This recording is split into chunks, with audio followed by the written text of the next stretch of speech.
E learning with Hina ma'am channel. आज का जो सेशन है काफ़ी इम्पोर्टेंट सेशन है क्योंकि बात करेंगे आज डीम्ड यूनिवर्सिटी की। डीम्ड यूनिवर्सिटी में कौन है तो दयाल बाग यूनिवर्सिटी की, जिसका अभी हाल ही में क्या आया है, पीएचडी नोटिफिकेशन आया है जो काफ़ी मोस्ट इम्पोर्टेंट है। अगर बात की जाए date of the research interns की, यानी कब इनका एग्ज़ाम होगा, तो ये एग्ज़ाम ये कराएंगे 26 मार्च 2023 को। तो वेबसाइट इनकी अगर बात की जाए कि वेबसाइट क्या है जिस पर ये नोटिफिकेशन चल रहा है, जिस पर अभी आप फॉर्म अप्लाई कर सकते हैं। पर याद रखिएगा ये एक ऐसी यूनिवर्सिटी है, इसका मतलब गवर्नमेंट से तो है, बट ये कैसी है, इसके नॉर्म्स ये खुद बनाती है और खुद ही उनको फॉलो करती है, यानी इसे किसी और के नॉर्म्स पर अपने आप को चलाने की आवश्यकता नहीं है क्योंकि ये स्वतंत्र यूनिवर्सिटी है, डीम्ड है, याद रखिएगा। तो डीम्ड यूनिवर्सिटी की सबसे अच्छी बात ये होती है कि वो अपनी नॉर्म्स खुद बना लेती है, बट दूसरी अच्छी बात ये होती है कि वह सर्वे सर्वा भी हो जाती है कभी कभी। तो देख लीजिएगा क्योंकि ये डीम्ड है और यहाँ पे कहीं भी इस नोटिफिकेशन में ये नहीं दे रखा कि इन्होंने यूजीसी की 2020 की गाइडलाइंस को फॉलो करेंगे या कौन सी वाली को करेंगे। ठीक है, तो हो सकता है ये अभी भी पुरानी गाइडलाइंस को रिसर्च में फॉलो करें। तो एक बार वहाँ पर जाकर विंडो नंबर 1 पर, यानी आप कोई भी क्वेरी, इसमें लिख रहा है कि आप कोई भी क्वेरी क्या करें, विंडो नंबर 1 पर जाकर पूछ सकते हैं। तो आप क्या करेंगे कि अगर आपको इसमें लेना है एडमिशन तो आप विंडो नंबर 1 पे जाकर ये पूछ सकते हैं कि आप कौन सी गाइडलाइंस फॉलो करेंगे। ठीक है, विंडो नंबर 1 पर आके आप किसी भी क्वेरीज को, किसी भी इशूज़ को, यानी आपको कोई भी कुछ भी पूछना हो तो आप विंडो नंबर 1 पर जाकर पूछ सकते हैं। जैसे ही आप मेन गेट से एंटर करेंगे, आज हम आपको पूरा डीआई दिखा देंगे, जैसे ही मेन गेट से आप एंटर करेंगे आपको विंडो नंबर 1 मिल जाती है। ठीक है, जो आपके किस साइड होती है तो याद रखिएगा, जो आपके राइट साइड होती है।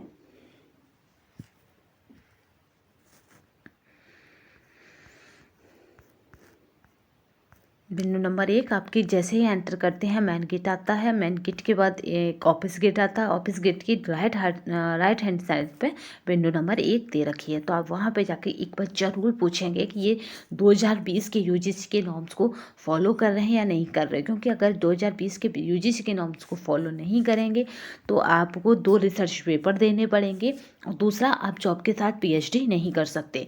ठीक है, तो ये दोनों ही नियम से जहाँ पे लागू होते हैं आप वहाँ से पीएचडी करिएगा तो ज़्यादा सहूलियत में रहेंगे, चाहे वो यूनिवर्सिटी आपकी जेएलएम जैसी जो क्यों ना हो। अगर जेएलएम की बात करें तो जेएलएम कैसी है, मथुरा की डीम्ड यूनिवर्सिटी है वो भी, बट वहाँ की फ़ीस वगैरह बहुत महंगी है। पर वहाँ पे क्या है कि आपको किसी भी तरह का मेंटली डिस्टर्ब नहीं होता है। ठीक है, तो डीम्ड यूनिवर्सिटी कई तरह की होती हैं, तो आप ये इस वाली यूनिवर्सिटी के लिए विंडो नंबर 1 पर जाकर पूछेंगे जरूर कि आप कौन से वाले नॉर्म्सों को फॉलो करेंगे पीएचडी कराते में, क्योंकि हो सकता है मे बी आप जॉब की तैयारी कर रहे हो, आपकी जॉब लग भी जाए तो आपको फिर पीएचडी बीच में छोड़नी पड़ जाएगी, क्योंकि यहाँ पे पीएचडी तभी आपकी हो सकती है जब आप जॉब पर ना हो। अगर जॉब पे भी हों तो वहीं पे हों तो आपकी पार्ट टाइम में पीएचडी कराई जा सकती है, अभी पुराने नॉर्म्सों के अकॉर्डिंग। तो अभी नए नॉर्म्स लागू हुए हैं या नहीं ये आप पूछेंगे। चलिए, तो पहले से ना जा पाए तो टेस्ट वाले दिन आप जब रिटन देने जाएं जब जरूर पूछ लीजिएगा विंडो नंबर 1 पे जाके, क्योंकि उससे होगा क्या कि जब आप रिटन देने जाएंगे ना, तो जाएंगे तो है ही, तो तभी आप पूछ लीजिएगा। चलिए, यहाँ पे आप बात कर लेते हैं हम नोटिफिकेशन की, जिस मुद्दे से साथ है वो तो मैंने आपको पर्सनली इसलिए बताया क्योंकि मेरी तरफ से पर्सनली सजेशन है कि आप ये पूछ लीजिएगा, क्योंकि हर कोई कैंडिडेट यहाँ पे तैयारी कर रहा है, तो हो सकता है मे बी उसका बीच में कहीं पे भी जॉब लग जाए, या हो सकता है वो कहीं पे भी दूसरी जगह वो हो जाए। तो यहाँ पे आपकी पीएचडी तो दूसरी यूनिवर्सिटी से करी जा सकती है, मतलब जैसे होता है कि आधी पीएचडी यहाँ से आती है अदर से, बट ये नहीं अभी यहाँ पे लागू हुआ है कि आप जॉब के साथ भी पीएचडी कर सकते हैं। तो ये ज़्यादा मोस्ट इम्पोर्टेंट है आज के समय में।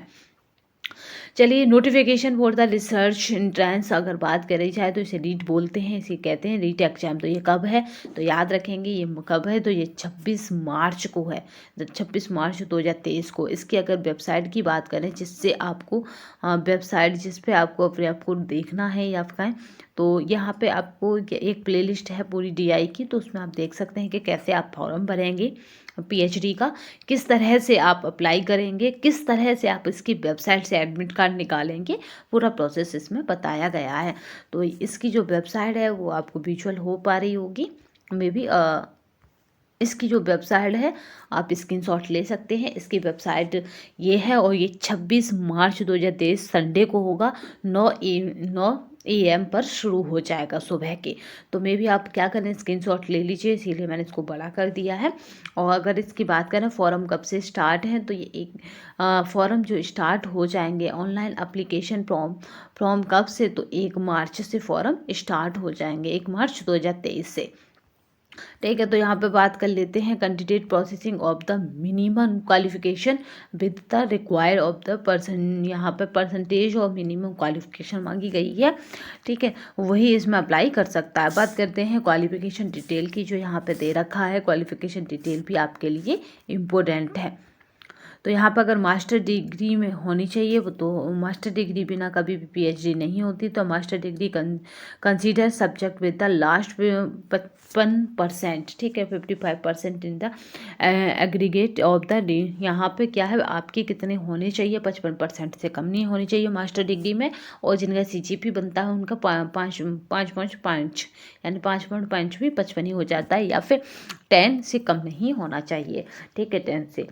और यहाँ पे है फर्स्ट पोस्ट ग्रेजुएशन डिग्री भी कंसीडर है।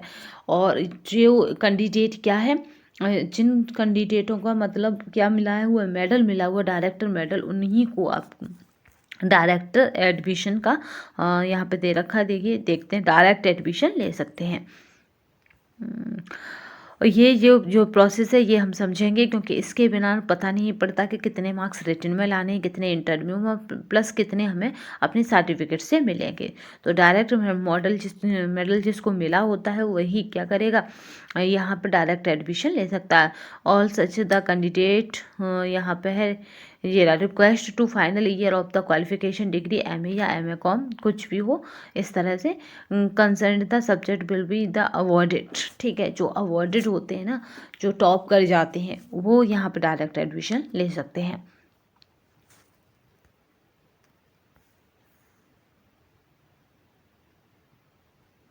ठीक है, जो अवॉर्डेड जिनकी डिग्री हो जाती है तो वो क्या करें, डायरेक्ट एडमिशन ले सकते हैं, जो क्लास टॉप करते हैं।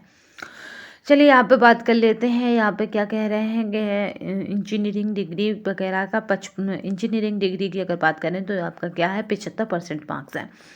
ठीक है, अब यहाँ पे चलिए मार्क्स हो गया, लगभग 55% मार्क्स आपके हर सब्जेक्ट, चाहे किसी भी आप सब्जेक्ट से डालें, 55% मार्क्स आपके होने चाहिए PG में। PhD रीट मार्च 2023 का admission PhD program will be the connected following disciplinary only. चलिए अब यहाँ पे बात कर लेते हैं किस किस सब्जेक्ट में है, क्योंकि ये ज़्यादा इम्पोर्टेंट है कि किस किस सब्जेक्ट में है। तो यहाँ पे म्यूजिक में है। म्यूजिक में अगर बात करें तो vocal and star and tabla दोनों में, तीनों में है। इस तरह से Sanskrit, Hindi, home science, drawing, printing, English. और यहाँ पे जो आप देख पा रहे हैं department foundation and pedagogy science, तो ये किससे जुड़ा है, डिपार्टमेंट पेडागोजी और फाउंडेशन, तो ये हमारा एजुकेशन से जुड़ा है। तो यहाँ पे एजुकेशन में भी आपको सीट है। तो इलेक्ट्रॉनिकल इंजीनियरिंग में है, मैकेनिकल इंजीनियरिंग में है, और यहाँ पे किस किस में है, तो फुटवेयर में है, अप्लाइड बिजनेस इकोनॉमिक्स में है, जूलॉजी में है, बॉटनी में है, केमिस्ट्री में है, मैथमेटिक्स में है, फिजिक्स में है, कंप्यूटर साइंस में, और यहाँ पे साइकोलॉजी में है, और इकोनॉमिक्स एंड मैनेजमेंट में है। तो अब आपको करना क्या है, तो administration will be on the availability of the seat. तो यहाँ पे अवेलेबिलिटी और यानी कितनी सीटें हैं आपके पास, या कितनी सीटों पे इन्हें एडमिशन लेना है, यह इन्होंने अपनी साइट पे दे रखा है। तो मैं जल्दी ही आप लोगों के लिए वहाँ से क्या करेंगे, या तो टेलीग्राम पर डाल दूँगी या फिर उसकी वीडियो बना दूँगी, तो आप लोग देख सकते हैं। Incomplete of the application will be the rejected. अगर आप कंप्लीट नहीं करते हैं अपनी एप्लीकेशन को तो आपकी एप्लीकेशन रिजेक्टेड हो जाएगी। तो उनमें भी आप लोग जो भी भरें वो केयरफुली भरें, जिससे कि एप्लीकेशन रिजेक्ट ना हो उनकी। अगर आपने पीएचडी डिग्री में क्या करा है, मोर यहाँ पे है स्पेसिफाइज एरियाज़, यानी किसी भी स्पेसिफाई एरिया से आपने क्या करा है, कुछ भी कनेक्ट किया है। जैसे मोर, जैसे सपोज क्या होता है कि यहाँ पे क्या होता है, ज़्यादातर रिसर्च के अगर उसमें देखें कंट्रीव्यू में, तो हम लोग पेपर पब्लिश करते हैं। इस तरह का कुछ भी आपने अगर किया है तो आप उसे भी अपना शो कर सकते हैं।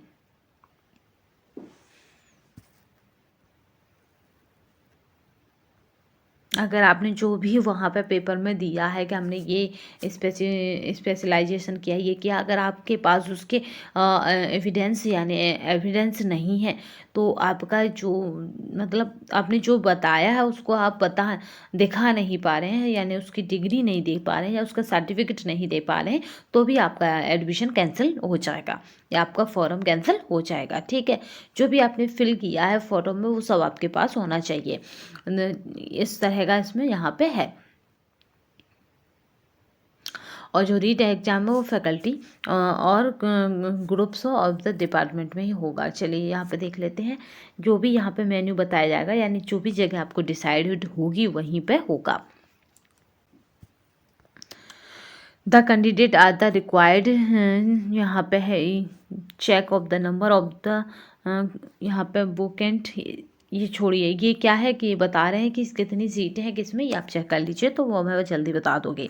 अब बात करते हैं यहाँ पे डेट, और डेट क्या है, तो यहाँ पे will be the following schedule, ये आप स्क्रीनशॉट ले सकते हैं क्योंकि यहाँ पे आपको शेड्यूल को फॉलो करना है। तो अगर बात की जाए तो हमारा जो एग्ज़ाम रहेगा वो 26/3/2022 को रहेगा, यानी संडे को। अगर जगह की पूछी जाए तो DEI कैंपस रहेगा, यानी DEI जगह रहेगी, यानी यूनिवर्सिटी रहेगी, कैसे भी समझिए। रिटन टेस्ट की अगर बात की जाए तो रिटन टेस्ट का टाइम रहेगा 9 AM से 9:50 AM तक। ठीक है, इंटरव्यू कब है, तो ये 11 AM ऑनवर्ड्स है। रिपोर्टिंग टाइम की अगर बात की जाए तो यहाँ पे एग्जामिनेशन सेंटर यानी आपको कब आके रिपोर्ट करना है, तो आपको 8 AM पर आ जाना है। तो मोस्टली बच्चे 8 AM पर नहीं आ पाते हैं, तो आपको क्या करना है कि 8:30 तक आ जाना है, क्योंकि कभी कभी फिर एग्ज़ाम टाइम भी निकल जाता है, क्योंकि एग्ज़ाम बहुत जल्दी हो जाता है। तो 9 से 9:50 तक ये एग्ज़ाम हो जाता है। ठीक है,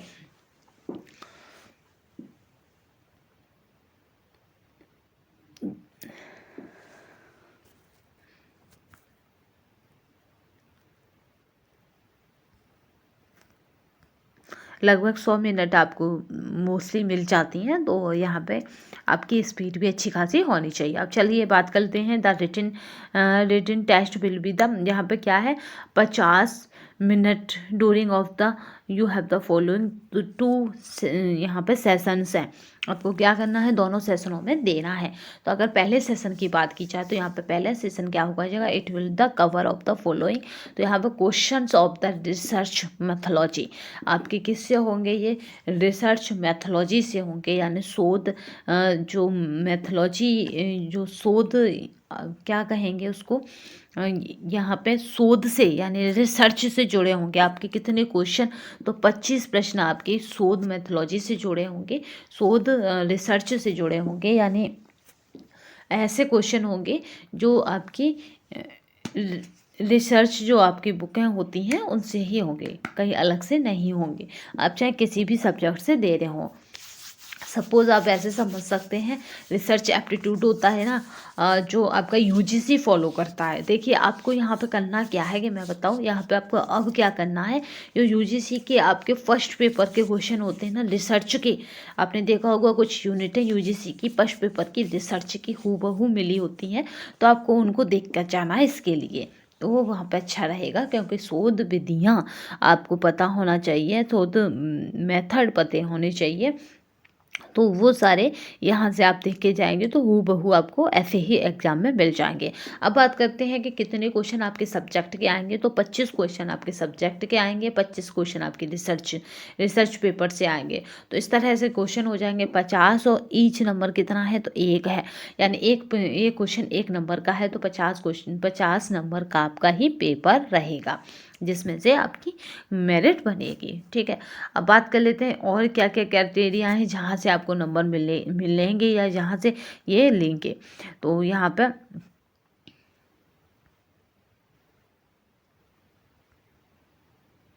यहाँ पे कह रहे हैं कि किसी भी तरह की आपको क्या है बुक नहीं ले जानी है, आंसर बुक अपने साथ नहीं ले जानी है, सब कुछ आपको वहाँ पे जमा करके जाना है। ठीक है, ना ही आप रिसर्च अब जो आपको पेपर और कॉपी मिलेगी, जो हमारी सीट होगी गोले बनने वाली, और प्लस उसके साथ जो पेपर होगा वो आपको वहीं डीआई में जमा करके जाना है, लेकर नहीं जाना अपने साथ। ठीक है, याद रखिएगा। The institute reserve of the right of the modify the pattern of the connected of the PhD DET as well minimum qualify marks. ठीक है, क्वालिफाई मार्क्स चाहिए। और यहाँ पे जो भी SC ST और PC कैंडिडेट्स हैं उनका क्या है, तो याद रखिएगा यहाँ पे क्या कहते हैं, PhD seats for the every department. ठीक है, उनके लिए क्या है कि यहाँ पर रिजर्व हैं वो सीटें, तो इसलिए देख के चलिएगा कि वो जो भी नॉर्म्स हैं उनके अकॉर्डिंग पहले से रिजर्व है। चलिए नेक्स्ट बात करते हैं। PhD DET written exam will be the 50 marks का है, तो यहाँ पर देख लेते हैं 50 मार्क्स कैसे हैं। एंड इंटरव्यू की बात करें तो इंटरव्यू यहाँ पे कितने का था, इंटरव्यू 18 नंबर का है। और फाइनल मेरिट लिस्ट की अगर बात की जाए तो टोटल क्या है, तो 100 मार्क्स हैं। ठीक है, mode out of the total 100 marks. तो अब 100 मार्क्स हमें मिलेंगे कैसे, तो यहाँ पे उन्हीं की बात कर लेते हैं, जिससे कि आपको पता रहे कि हमें क्या करना है जिससे कि हमें 100 मार्क्स मिले। देखिए मैंने थोड़ा बड़ा कर दिया जिससे आप भी देख सकें। एंट्रेंस टेस्ट की अगर बात की जाए तो 50 नंबर का है, जो मैंने बताया था कि 25 रिसर्च से होंगे, 25 आपके सब्जेक्ट से होंगे। सपोज आपका सब्जेक्ट है साइकोलॉजी, तो 25 क्वेश्चन आपके सब्जेक्ट से होंगे यानी साइकोलॉजी से होंगे। फिर उसके बाद इंटरव्यू है, और इंटरव्यू के बाद 18 मार्क्स किस चीज़ के हैं, तो 18 मार्क्स हैं यहाँ पे। ठीक है, और 18 मार्क्स पे इनोवेटिव टेस्ट है, फिर यहाँ पे 20 मार्क्स हैं। फिर 20 मार्क्स के बाद CCA है, CCA प्लस 12 मार्क्स का है। तो जो आपके सर्टिफिकेट हैं जितने भी, इंटरव्यू 18 नंबर का है, और जितने भी आपके सर्टिफिकेट के मार्क्स हैं वो सभी आप सर्टिफिकेट लोड कर दीजिएगा, क्योंकि सर्टिफिकेट के मार्क्स कितने हैं, तो 12 नंबर के हैं। The candidate after qualify the entrance test, फिर क्या करना है, will be the call from the innovative test in second round. ठीक है, ये आपका सेकंड राउंड में होगा, तो आप वहाँ से कहीं हिलेंगे नहीं या वहाँ से कहीं जाएंगे नहीं। ठीक है, ऐसा ना हो कि आप रिटन दे के घर चले जाएं। रिटन दे के आपको घर नहीं जाना, वहीं पर रहना, क्योंकि उसी दिन इंटरव्यू वगैरह सब कुछ हो जाता है। तो फाइनली आपको उसी दिन बस एक दिन देना होता है, एक दिन में ही वहाँ सब कुछ हो जाता है। फिर आपको जब मेरिट में नाम आ जाता है तब आना होता है। तो यहाँ पे अगर बात की जाए,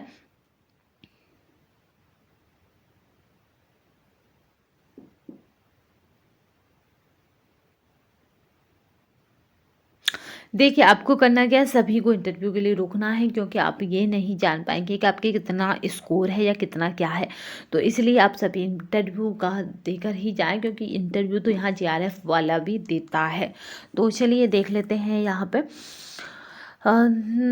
यहाँ पे आगे और चलते हैं, क्योंकि हो सकता है वीडियो काफ़ी लंबा हो जाए। ये नोटिफिकेशन मैं आपके लिए टेलीग्राम तथा व्हाट्सएप पर डाल दूँगी, तो आप इसे केयरफुली पढ़ लीजिएगा। जो भी इंपॉर्टेंट बात है उन्हें हम डिस्कस कर लेते हैं, और बात की जो बचेगा वो आप केयरफुली पढ़ेंगे। ठीक है, बस मेरा तो यहाँ पे यही सजेशन रहेगा कि ये देखिएगा कि ये UGC की 2020 की गाइडलाइंस को फॉलो कर रहे हैं या नहीं कर रहे। द रेट यहाँ पे है the result of the REET March, तो ये कब तक निकल आएगा, तो डिक्लायर यहाँ पे ये कब तक आ जाएगा, यानी जो आप भी देंगे वो कब तक आ जाएगा, तो याद रखिएगा 15 अप्रैल तक रिजल्ट आ जाएगा। तो इसकी साइड पर 15 अप्रैल तक देखते रहिएगा रिजल्ट आता है या नहीं। तो रिजल्ट आते ही आप 15 अप्रैल के बाद अपना एडमिशन के लिए प्रोसेस कर सकते हैं। वेन्यू मैंने बता ही दिया, इंटरव्यू का भी वेन्यू मतलब इंटरव्यू भी आपका वहीं होगा, तो आप कहीं जाएंगे नहीं, जहाँ आपका रिटन हुआ है वहीं इंटरव्यू होगा, और उसी दिन होगा। यहाँ पे किसी लाइन में लिखा हुआ है, तो आप क्या करेंगे कि इंटरव्यू भी उसी दिन है, तो आप क्या करेंगे, वहाँ से जाएंगे नहीं। जैसे आपका DI में रिटन होता है उसके जस्ट 11 बजे से इंटरव्यू होने लगता है, तो आप जाएंगे नहीं, 1-1.5 घंटा के बीच में समय जाते ही इंटरव्यू होने लगता है, यानी 11 बजे से आपका इंटरव्यू होने लगता है, तो आप कहीं पे भी नहीं जाएंगे। अब यहाँ पे बात कर लेते हैं रिजल्ट कब आएगा, तो रिजल्ट 5 अप्रैल 2023 को आएगा। और यहाँ पे फीस एडमिशन बिल भी कहीं मतलब जो भी प्रोसेस रहेगा एडमिशन लेने का वो क्या है 20 अप्रैल तक ख़त्म हो जाएगा। ठीक है, 6 से 20 अप्रैल तक आप ज़रूर आ जाइएगा एडमिशन लेने। फिर उसके बाद अगर इनकी एडमिशन की डेट निकल जाती है तो ये एडमिशन नहीं देते हैं किसी भी उसमें। आप कितना भी रिक्वेस्ट करो आपको फिर एडमिशन नहीं मिलेगा, तो डेट रहते हुए आप एडमिशन के लिए आ जाइएगा। चलिए देख लेते हैं कि आपको फिर और क्या क्या करना है। तो इसमें यहाँ पे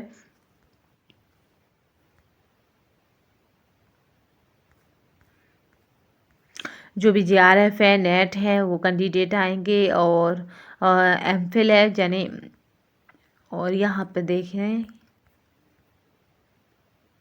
to be specify in the interview. Interview तो देखिए सभी के लिए मस्ट है, तो इंटरव्यू एंड ऑप्शनरी यहाँ पे एमफिल कैंडिडेट हैं। और इस सबसे अच्छी बात यह है कि एमफिल जो आप करके आए या फिर एमफिल आपने करी हुई है, तो आपको यहाँ पे फिर आपको क्या नहीं करना है, तो पीएचडी प्री कोर्स, जो पीएचडी से पहले कोर्स होता है 6 महीने का, वो आपको नहीं करना है।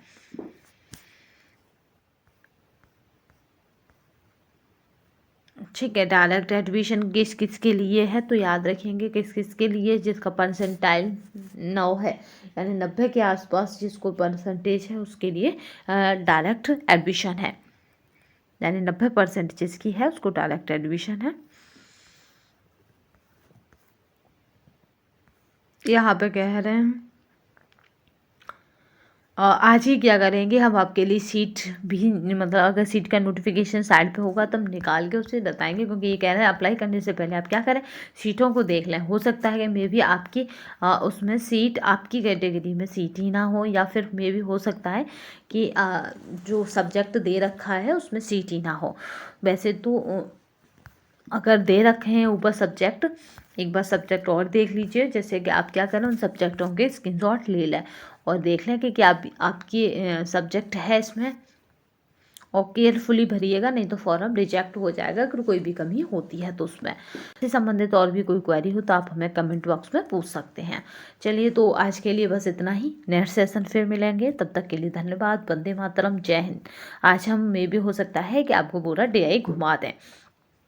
ठीक है, तो यहाँ पे देखिए 26 मार्च 2023 संडे। ठीक है, ये डेट आप इसके शॉट लेके रख लीजिए, आपको भूलनी नहीं है। तो ये कब है, उस दिन आपका रिटन भी है और इंटरव्यू भी है। ठीक है,